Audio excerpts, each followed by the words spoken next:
We're here at Brecksville Reservation, the backcountry campsite, so they're meant for one night, people on the backpacking trail.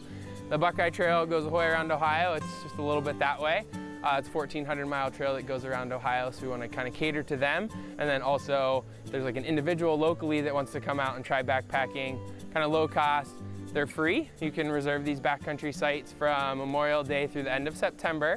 You have to reserve them, but you can come here, and we're in the cooking area, and then there's a tent area about 200 yards that way, and then a food storage area, kind of completing the camp trial and go about 200 yards that way, so that we don't have these interactions with animals and people that are unnecessary.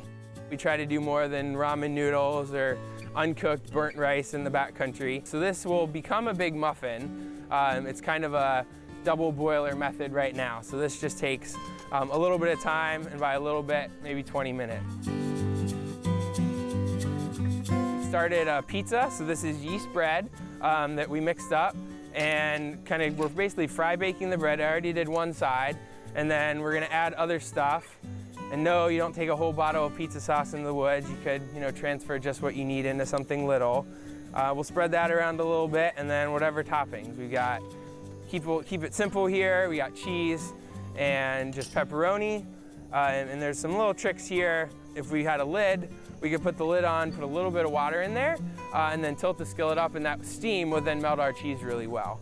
And so just kind of different things to think about when we don't have an actual oven with heat totally surrounding it.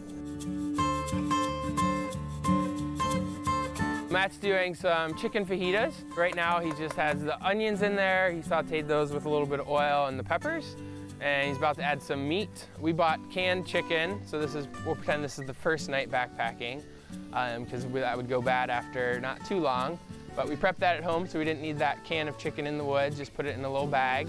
And then stir that up, and then we might add a little bit of water, and then add some taco mix. We didn't use it all, because there's normally a lot of sodium in those, and when you're backpacking, you want to replenish that salt. It sometimes is still too salty for you. So we'll let that thicken up a little bit, and then pop it over there on a tortilla. Tortillas hold really well in a backpack. It doesn't get all crumpled up like bread. And then the cheese we've got is kind of some extra sharp cheddar. So the harder the cheese, the better it's going to stay in the woods, especially in the summer months. So these are samples of things that we'll do on programs. In the spring, we do a lot of backpacking programs. We do locally stuff here at Ottawa. Just a one night. If it was a miserable experience, you can go home. If you loved it, again, it's something more you can get into. A lot of people like being out in nature. If you only hike during the day, you're not going to be able to wake up in beautiful places. You're just going to experience beautiful places. So waking up in beautiful places, for me, is a big reason why people and other people like to do it as well. And then this pizza is gonna taste the best that it ever has, because maybe I hiked 7 miles or 10 miles, or some people hike 20 miles a day. So then all the food just tastes better when you're in the woods too. And you appreciate your shower the next day.